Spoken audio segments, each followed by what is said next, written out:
Bu metodologiyada biz sadəcə olaraq ancaq müsbət heykəlləri dinləmirik ki, yəni hər şey yaxşı idi və yaxud da yaxşıdır və yaxud da yaxşı olacaqdır. Yox, bu tamamilə inklüziv bir prosesdir, yəni mövzu baxımından çox bir inklüziv prosesdir. Çünki biz eyni zamanda münaqişədən əvvəl, münaqişə dönəmində və münaqişədən sonra eyni zamanda gələcəklə bağlı insanların müsbət və mənfi hekayələrini və yaxud da onların düşüncələrini biz alırıq.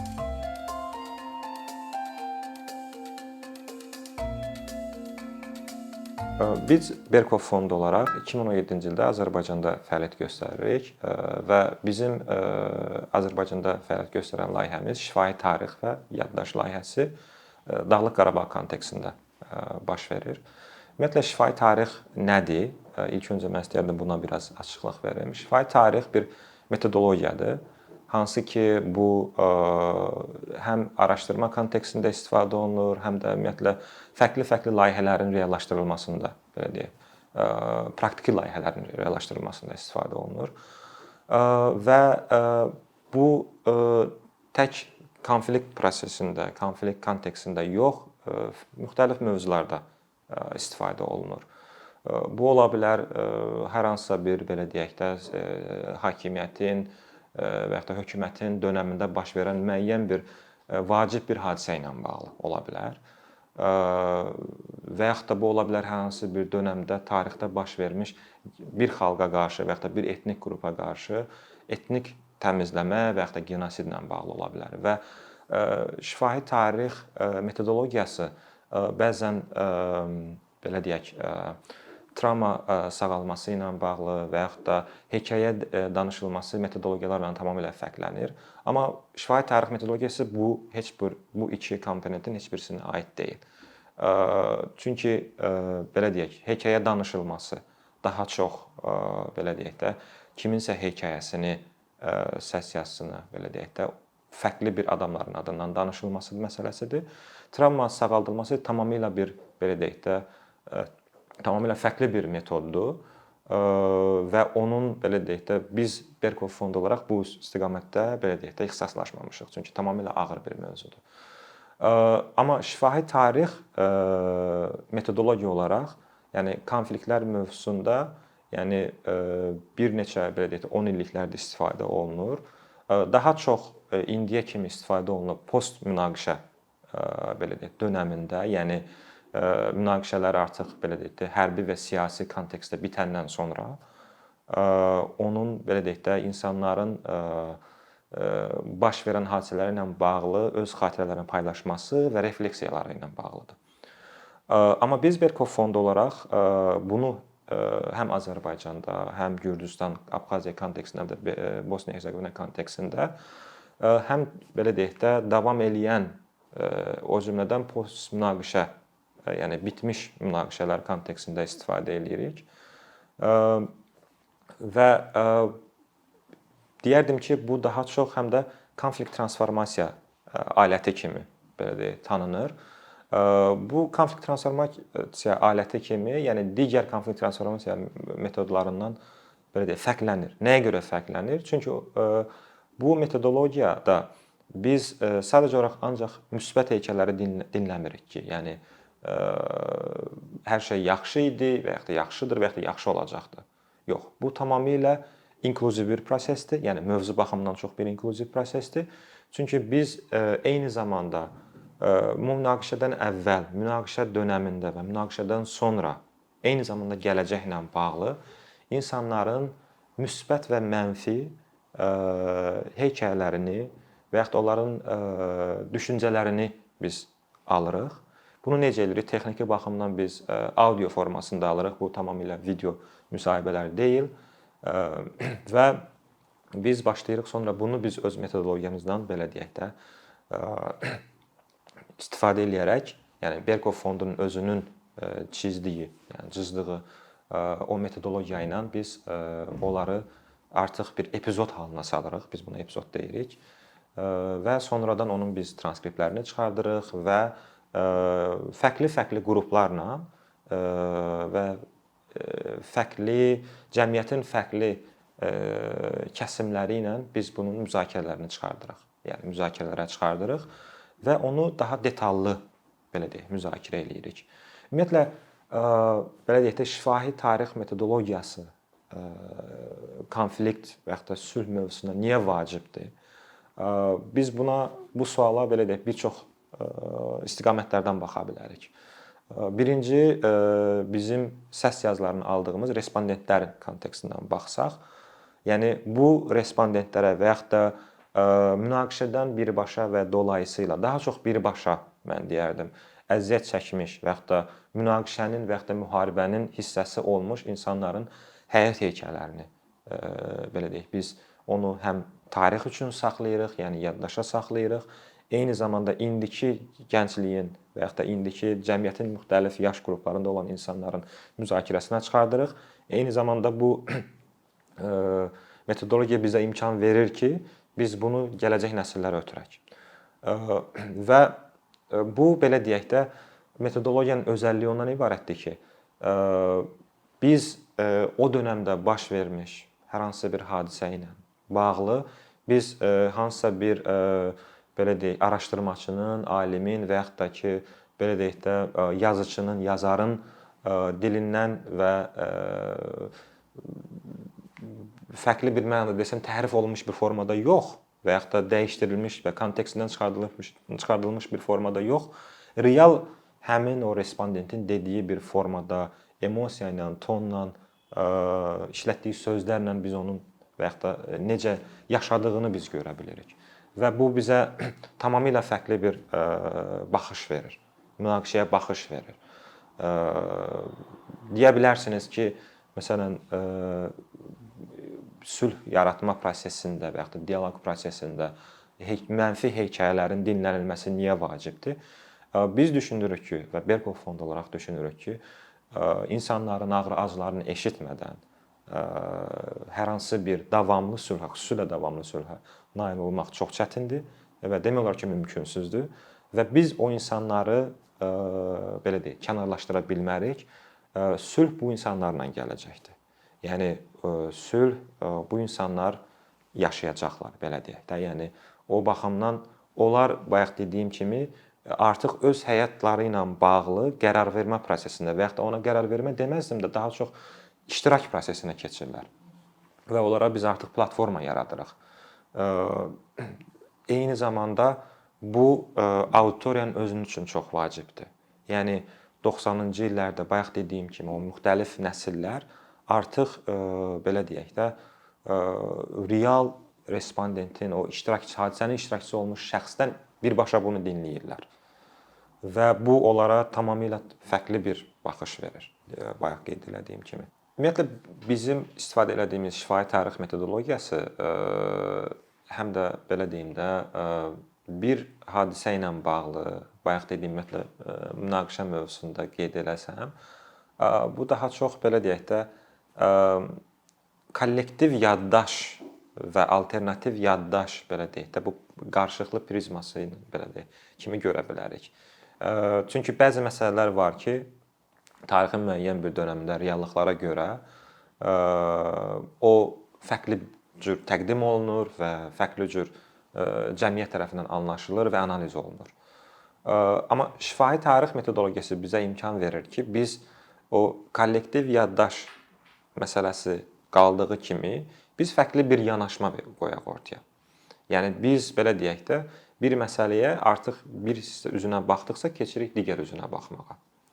Və bu bizə eyni zamanda belə deyək də kritik və ya da tənqidi yanaşma baxışı verir. Hansı ki mən deyərdim ki, bu münaqişəli cəmiyyətlərdə və ya da münaqişə təcrübəsi olmuş və ya da olan cəmiyyətlərdə sağlam hadisələrin sağlam istiqamətdə irəliləməsi üçün çox vacib bir məqamdır. Təbii ki, bəzi məsələlər var ki, cəmiyyətin müəyyən bir kəsimi düşünür ki, bunu biz belə deyək də biz tənqid eləməməliyik və ya da sual eləməməliyik. Amma biz düşünürük ki, bəzi məsələlərə, yəni hörmət eləyərək, yəni onların o bayaq dediyim kimi bu münaqişə təcrübəsi olan insanların hekayələrinə hörmət eləyərək Yəni etik çərçivələr daxilində biz onları belə deyək də tənqid edə bilərik. Şifahi tarix metodologiyası belə deyək də biz bu metodologiyanı istifadə edərkən bəzən bu fərqli anlaşılır. Düşünülür ki, bu belə deyək də hər hansı bir siyasi debatdır və yaxud da müzakirədir. Əslində ümumiyyətlə biz bunu debat adlandırmırıq. Biz daha çox konstruktiv müzakirə atmosferinin yaradılması üçün belə deyək də atılmış addım kimi dəyərləndiririk. Və bu qeyd etdiyim kimi siyasi mövzu, yəni da müzakirə mövzusu deyil. Bu daha çox biz həm də belə deyək də bir açıq belə bir ifadə işlədirik ki, bu müzakirələr mega müzakirə deyil. Bu daha çox detallı müzakirədir. Bu hadisənin daha çox detallarına gedərək belə deyək də o ümumi şəkli yaratmaq məqsədi ilə atılmış belə deyək də müzakirədir. Yəni ortaya atılmış müzakirədir. Və ola bilsin ki, bu bayaq dediyim kimi konflikt transformasiya metodologiyası olaraq uzun bir proses olsun. Belə deyək də bir neçə ay çəkə bilər. Müəyyən bir auditoriyanın transformasiya olması üçün bir neçə ay çəkə bilər. Amma biz səbrlə və yaxud da belə deyək də müxtəlif epizodların kontekstə uyğun olaraq, auditoriyaya uyğun olaraq seçirik və o prosesi transformasiya əldə eləyənə kimi biz o prosesi davam elətdiririk. Və həmçinin bu metod və ya da metodologiya ona görə vacibdir ki, biz belə deyək də bu materialları canlı şəkildə o respondentlərin dilindən səs yazı formasında alırıq və bunu biz belə deyək də gələcək nəsil üçün həm də saxlayırıq. Belə deyək 30, 40, 50 ildən sonra artıq bu səs yazıları insanların belə deyək də gələcək nəslin eşidilməsi üçün əlverişli imkan olacaqdır. Yəni onlar belə deyək də bunu birinci əldən dinləyə biləcəklər. Və biz indi prosesi davam elətdirərək biz bunun şahidi oluruq. Nə qədər belə deyək də təəssüf doğursa da bunu mən deməliyəm ki, artıq bizim bu son 2017-ci ildən bu dönəmi kimi biz respondentlərlə daimi şəkildə çalışırıq ki, kommunikasiyada olaq və bizim respondentlərin müəyyən bir hissəsi artıq dünyasını dəyişir, yəni təbii şəkil olaraq dünyasını dəyişir. Və onlardan bizə qalan belə deyək də bu səs yazılarıdır. Hansı ki biz düşünürük ki, bu çox vacib bir belə deyək materialdır. Bayaq qeyd etdiyim kimi bu metodologiya bizə müəyyən bir məsələ haqqında fərqli bir baxış sərgiləyir. Yəni biz hadisənin bir tərəfindən müəyyən bir dönəm baxıb görə bilərik və onun həqiqət olduğunu düşünə bilərik. Amma biz bu həm hekayələr, həm cəmiyyətin özündə, yəni mən xüsusilə danışıram münaqişəli cəmiyyətlərdən, yəni cəmiyyət daxili o hekayələri dinləyəndən sonra orada bizim üçün müəyyən bir detallar aydın olur. Biz daha çox belə deyək də məsələnin digər aspektlərinə gedib çıxırıq və bunun növbəti mərhələsi, yəni bu sülh və dialoq layihəsi olduğuna görə növbəti mərhələsi artıq qarşı tərəflə, yəni bizim o eşitdiyimiz, davamlı şəkildə eşitdiyimiz o hekayələrin artıq qarşı alternativi nədir? Biz onu görməyə çalışırıq. Təbii ki, bu belə deyək də hansısa bir hekayənin həqiqət olub olmaması demək deyil. Yəni biz sadəcə olaraq o eşitdiklərimizi müzakirə etmək istəyirik. O baxımdan da Berkov fondu olaraq biz paralel şəkildə Dağlıq Qarabağda yaşayan ermənilərlə də bu proses davam elətdiririk. Yəni paralel prosesdir və düşünürük ki, gələcəkdə biz bu belə deyək, hekayələrin qarşılıqlı dinlənməsini və ya da mübadiləsini təşkil eləyə bilərik. Bu təbii ki, o dialoq mərhələsində ilkin atılmış addımdır. Yəni ikinci ilkin addım atılmış addımdır. Çünki birinci artıq biz burada belə deyək də biz o hadisələrə artıq fərqli bir tərzdə baxırıq və müzakirə edirik. Bu baxımdan da mən düşünürəm ki, gələcəkdə bu belə deyək, münaqişənin növbəti həll olunmasının növbəti mərhələlərində bu materiallar bizim üçün, bu hər iki icma üçün, davamlı sülhün bərpa olunması üçün çox həyati bir amildir. Bizim bu layihəni, yəni münaqişənin hər iki tərəfində keçirməyimizin əsas məqsədi ondan ibarətdir ki, bu layihə daha çox həm də gələcəyə fokuslanmış bir layihədir. Yəni biz artıq belə deyək də post müharibə dönəminə keçmək mərhələsindəyik və bundan sonra belə deyək də həm siyasi proseslər, həm də yerli və regional belə deyək də siyasi gedişatlar onu göstərir ki, artıq müəyyən bir ümidlər var ki, biz yeni bir dönəmə çıxacağıq, yəni sülh dönəminə və yaxud da davamlı sülh dönəminə belə deyək, irəliləyəcəyik, yəni cəmiyyət olaraq və bu regionda yaşayan insanlar olaraq. O baxımdan da biz düşünürük ki, bu bizim məhsullar gələcəkdə davamlı sülhün qurulması və qorunması üçün atılmış bir addımdır. Bayaq da qeyd elədim. Yəni gələcəkdə müharibədən əziyyət çəkmiş insanların heykəllərini tanımadan və onlara hörmət eləmədən, yəni məsəl üçün deyim, Xocalıdan olan bir insanın hekayəsini qəbullanmadan, yəni biz düşünürük ki, sülhün qurulması çox çətindir, çox mümkünsüzdür. Ona görə də proses buradan getməlidir. Yəni biz hadisə baş veribsə bunu örtbasdır edərək və bundan danışmayaraq və ya da bunu görməzdən gələrək sadəcə ancaq müsbət hadisələr haqqında danışsaq, bu sadəcə olaraq bizim belə özümüz üçün yaratdığımız bir eyfariyadır, bir boşluqdur. Yəni biz özümüz üçün danışırıq. Bu baxımdan da Berkov fondunun həyata keçirdiyi bu layihə çox vacibdir. Çünki biz daha çox icmalarla işləməyə çalışırıq, icma üzvləri ilə işləməyə çalışırıq ki, o insanlar birbaşa olaraq bu prosesdə iştirak eləsinlər və onların həyat heykəllərinin nəinki özləri üçün, cəmiyyət üçün və dünya üçün nə qədər vacib olduğunu görsünlər və eyni zamanda gələcək nəsillərin sülh şəraitində yaşaması üçün o hadisələrin, o heykəllərin və ya da o epizodların nə qədər önəmli faktor olduğunu dərk eləsinlər və onu belə deyək də digər insanlarla paylaşsınlar. Biz başqa bir formada belə deyək də bunu ifadə eləsək, biz daha çox çalışırıq ki, Dağlıq Qarabağda, ümumiyyətlə Qarabağ münaqişəsində baş vermiş hadisələri biz o məişət kontekstindən çıxardıb ictimai müzakirələrə gətirə bilək. Yəni biz bilirik ki, məcburi köçkünlər, müharibədən əziyyət çəkmiş insanlar öz hekayələrini danışırlar, amma onlar bu hadisələri daha çox belə deyək də ya yasda, ya toyda öz ailə üzvləri ilə və yaxud da öz qonşuları ilə, yəni öz dostları ilə o keçmiş insanlarla bir-birinə görüşəndə danışırlar.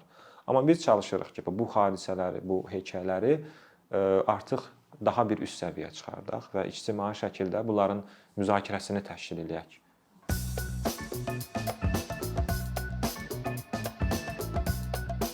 Bir neçə ildir ki, əkinçi olaraq Azərbaycanlı izləyicilərin hər zaman faydalana biləcəyi, keyfiyyətli və ən əsas ödənişsiz kontent hazırlamağa çalışırıq. İndiyədək təqdim etdiyimiz onlarla animasiya və yüzlərlə çəkilişlər tələbələrin, mütəxəssislərin, müəllimlərin və ümumiyyətlə yeni mövzulardan xəbərdar olmaq istəyən çox sayda insanın marağına səbəb olub.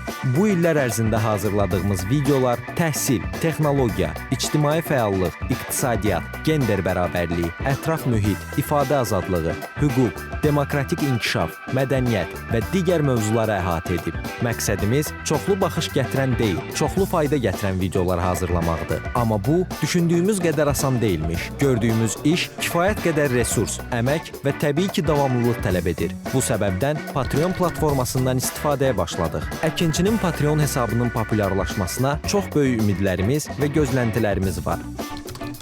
Bəziləriniz Patreon haqqında ilk dəfə eşidirsiniz. Əslində çox sadə izahı olan bir platformadır. Təsəvvür edin ki, siz rəssam və ya musiqiçisiniz. Sosial şəbəkələrdə sizi izləyən, işinizi bəyənən çox sayda insan var. Patreon platforması sizə imkan verir ki, izləyicilərinizin könüllü aylıq ödənişləri sayəsində işinizi davam etdirəsiniz. Sərgi, konsert zallarından asılı qalmayasınız. Amma bu təkcə rəssam və musiqiçilərə aid deyil. Məsələn, əkinçiyə bənzər fəaliyyətlə məşğul olan bəzi layihələrin 10 minlərlə patronu var. Biz də düşündük ki, nə üçün əkinçinin Patreon hesabı olmasın? Sizin dəstəyiniz sayəsində biz daha çox və daha keyfiyyətli kontent yaratmağa davam edə biləcəyik. Amma bu dəstək yalnız maddi dəstək deyil. Dəstəkçilərimizin sayının artması gördüyümüz işlərin faydalı olduğuna dair əminlik verir. Patreon platformasından istifadə çox sadədir. Hesabınızı açırsınız, sizə uyğun dəstək növünü seçirsiniz və Patreon özü hər ayın ilk günü kartınızdan seçdiyiniz dəstək növünə uyğun ödəniş tutur. Bu qədər. Sonda onu demək istəyirik ki, dəstəkçilərin sırasına qoşulmaq istəyən, amma məhdud imkana görə bunu edə bilməyənlər narahat olmasın. Daha öncə dediyimiz kimi, bizim əsas məqsədimiz daha çox insanın hər zaman faydalana biləcəyi keyfiyyətli və ödənişsiz kontentin yaradılmasıdır. Bunun üçün mütləq patronumuz olmalısınız deyə məcburiyyət yoxdur. Amma imkanınız patron olmağa çatırsa və bizim işimizi bəyənirsinizsə, patronlarımızın sırasına qoşulmağınız bizim üçün çox önəmlidir.